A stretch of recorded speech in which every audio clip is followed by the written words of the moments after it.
Assalamualaikum warahmatullahi wabarakatuh.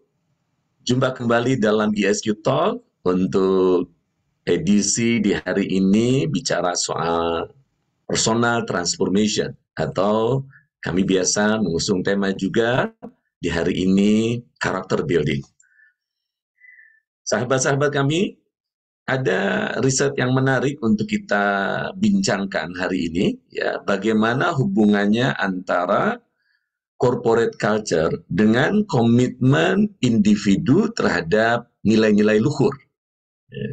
Ada riset yang dilakukan oleh Jim Kosis dan Barry Posner di tahun 2002, namun kami percaya riset di tahun 2002 ini masih sangat relevan dengan situasi yang juga sering berlaku di perusahaan-perusahaan atau kepada banyak individu. Ya, karena itu kita akan coba confirm ya dengan hasil riset ini apa yang berlaku di perusahaan Anda. Terima kasih yang sudah bersama dengan penuh semangat ya.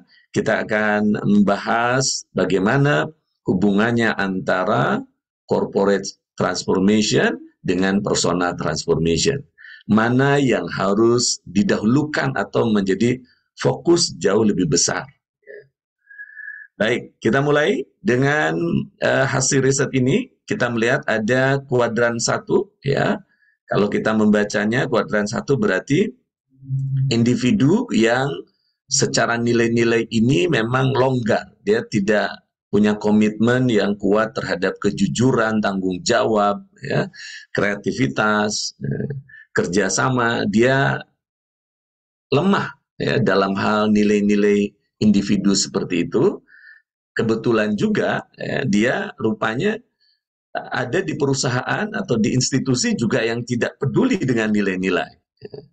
Maka kepada nilai-nilai yang sifatnya luhur berlaku universal di perusahaan itu juga, ya, komitmennya hanya 4,9 dari skala 7. Ya. Apakah ada orang-orang yang kita lihat seperti ini, gitu ya? Ada pemimpin punya pengalaman, punya fakta yang Anda temukan seperti ini. Oke, kuadran 2. Nah, kuadran 2 ini berarti individu yang secara nilai-nilai dia kuat. Dia seorang pribadi yang berpegang kepada kejujuran, tanggung jawab, disiplin, sangat kuat. Kebetulan saja dia berada di perusahaan yang longgar, yang kurang peduli terhadap nilai-nilai perusahaannya. Jadi nilai-nilai luhur yang berlaku di dalam perusahaan itu tidak cukup diperhatikan.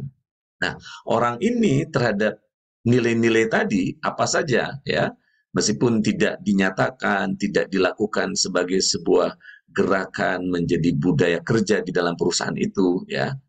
Tapi tentu setiap perusahaan memiliki nilai-nilai luhur itu. Maka beliau ini ya individu ini komitmen terhadap nilai-nilai tadi 6,12, 6,12 dari skala 7. Jadi memang karena pribadinya sudah jujur, tanggung jawab, disiplin, dimanapun dia ya berada institusinya, perusahaannya, dia tetap akan jadi orang jujur, akan jadi orang yang bertanggung jawab. Kira-kira seperti itu ya. Dan tentu saja sangat beruntung ya di kuadran ketiga ini, yaitu individu yang memang dia sangat berpegang kepada nilai-nilai luhur tadi. Dia memang orangnya jujur, tanggung jawab, disiplin ya, sangat menjunjung tinggi kerjasama. Nah, dan beruntungnya dia juga berada di perusahaan yang terus mengkampanyekan, membangun corporate culture, membangun budaya kerja yang dilandasi nilai-nilai luhur. Ya, seperti integritas, teamwork, ya, passion, gitu, dan seterusnya. Nilai-nilai luhur itu menjadi budaya kerja di perusahaan dan luar biasa. Ini adalah komitmen yang tertinggi. Yang bersangkutan atau individu itu berkomitmen terhadap nilai-nilai 6,26 ya dari skala 7. Jadi ada peningkatan dari kuadran 2 berarti kurang lebih 0,14 ya. 0,14. Luar biasa. Kemudian yang menarik lagi nih, ini jadi bahan pertanyaan mungkin bagi Anda ya. Ini perusahaan sangat serius nih kalau kita lihat ya di kuadran 4 ini. perusahaan sangat serius menanamkan, mengkampanyekan budaya kerja yang dilandasi oleh values atau nilai-nilai luhur tadi. Sayangnya, yang bersangkutan ini atau pribadinya, karyawannya, dia tidak peduli terhadap nilai-nilai individunya. Jadi memang awalnya pun atau asalnya ya karyawan ini ya longgar juga terhadap kejujuran ya. Dia juga bukan orang yang berpegang kepada disiplin dan tanggung jawab. Sementara ya perusahaannya, institusinya begitu sangat serius menanamkan nilai-nilai itu. Luar biasa mengagetkan ya teman-teman. Ternyata orang seperti itu komitmennya paling rendah. Bahkan lebih rendah dari kuadran 1 ini ya. Jadi 4,87 dari skala 7. Sementara kalau kuadran 1 ini ya kuadran 1 ini 4,90. Beda berarti 0,003 ya.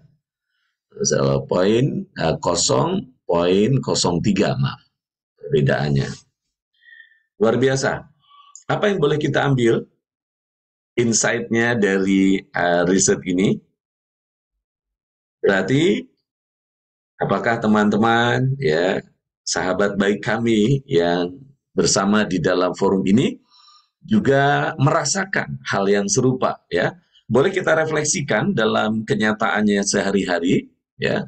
Adakah memang orang-orang yang seperti ini yang apabila kita sebagai pihak di korporasi, bagian dari manajemen, bahkan mungkin Anda seorang change leader, Anda seorang change agent, gitu, Anda seorang leader, betapa serius mengajarkan, menanamkan nilai-nilai luhur itu, membangun sistem dan budaya kerja yang sudah sangat baik, namun sayang memang orang itu ya belum memiliki komitmen yang luhur terhadap nilai-nilai individunya. Pribadi yang belum punya kejelasan apa yang paling bernilai bagi hidupnya itu.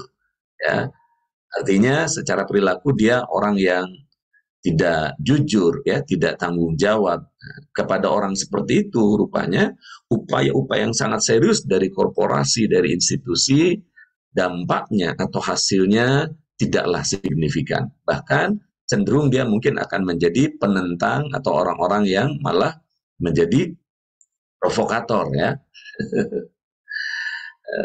Anda boleh refleksikan apakah ada tipe karyawan atau individu ya di dalam institusi kita itu yang seperti di kuadran 4 ini. Berarti dari sini teman-teman kita boleh menarik satu insight. Yang mana kita dahulukan? Dua-duanya tentu sangat penting. Ada corporate transformation dan ada personal transformation. Berarti dari mana kita memulainya? Atau upaya fokus kita, shiftingnya kemana nih yang harus lebih besar? Ya, sebagian mungkin ada yang berpandangan, kalau perusahaan sangat serius membangun sistem, ya, terutama dalam hal ini reward and punishment-nya, mungkin Anda akan berpandangan, meyakini itu akan sangat kuat punya dampak.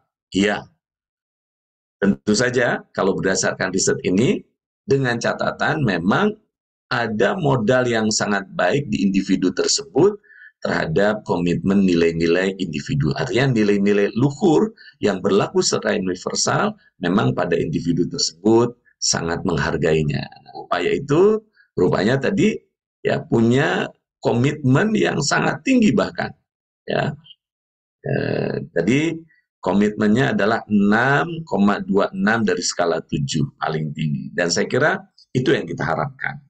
Berarti ini ada isu atau jalan bagaimana kita meng-hire orang-orang yang memang juga secara personal ya dia sudah punya komitmen terhadap nilai-nilai. Namun dalam konteks ini kita ingin bicara bagaimana kemudian upaya dari korporasi dalam membangun nilai-nilai itu apakah cukup hanya pada membangun sistem ya, melakukan gerakan pembiasaan atau budaya kerja yang terus dilakukan pembiasaannya secara memaksa, itu mungkin akan berhasil, ya, tetap akan berhasil dengan catatan ya kembali bahwa orang itu sudah punya benih atau bibit komitmen terhadap nilai-nilai luhur. Ya. Dengan tantangan seperti ini, maka kita melanjutkan diskusinya. Ya, pendekatan yang seperti apa yang dimungkinkan individu itu punya komitmen luhur, ya, maksudnya punya komitmen tinggi terhadap nilai-nilai luhur. Ini yang pada pertemuan kemarin, ya, di minggu lalu, saya ngobrol dengan Anda, berbincang dengan Anda soal teori iceberg yang sangat common ini. Ya. Jadi pendekatan persona transformation, ya, kami meyakini atau berpandangan terhadap teorinya Albert Bandura ini.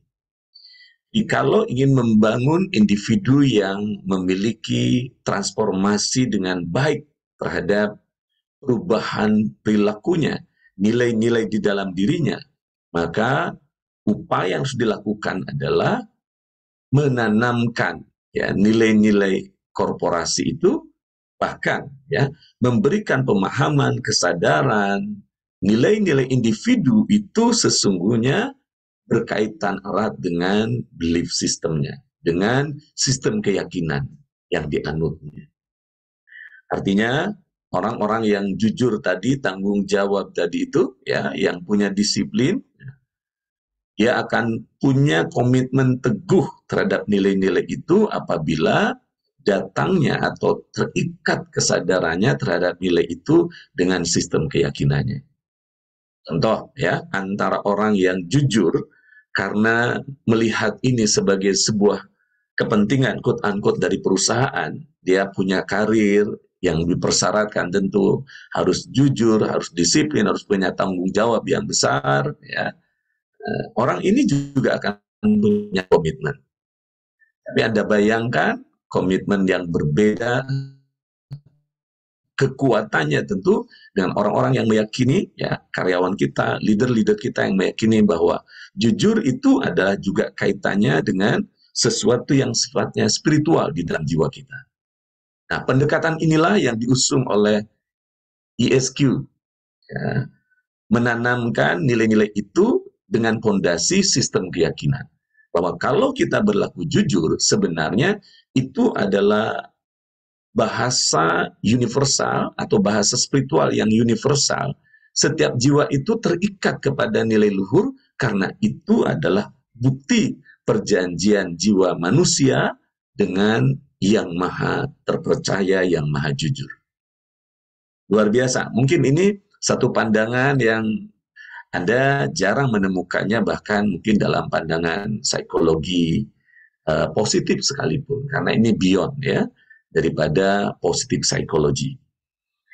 Kami meyakini ya ESQ dengan bukunya Dr. Ari, ya, hasil riset yang sangat panjang dari berbagai pandangan dunia mutakhir juga tentang temuan manusia yang memiliki kesadaran spiritual, ya, atau God spot menurut Ramachandra, itu membuktikan bahwa sebenarnya nilai-nilai itu terikat secara transenden dengan sifat-sifat ketuhanan. Itu dalam keyakinan kami. Dan bayangkan kalau ini kemudian kita lakukan pendekatannya pada saat melakukan gerakan pembangunan karakter di perusahaan atau pembangunan budaya kerja. Jadi kalau Anda berlaku jujur, Anda tanggung jawab, Anda berkomitmen terhadap nilai-nilai itu, sebenarnya itu juga bukan saja komitmen kepada korporasi, tetapi juga komitmen kepada spiritualitas kita, yaitu janji kita kepada Tuhan yang telah mengajarkan kepada manusia sifat-sifat yang luhur itu. Wow, luar biasa teman-teman. Ini yang mungkin kita akan mendiskusikan dalam beberapa perjumpaan, ya. Seperti apa sesungguhnya manusia boleh nanti, atau setiap kita, setiap individu boleh diikhtiarkan, diupayakan secara metodologi menemukan pengalaman dan kesadaran itu.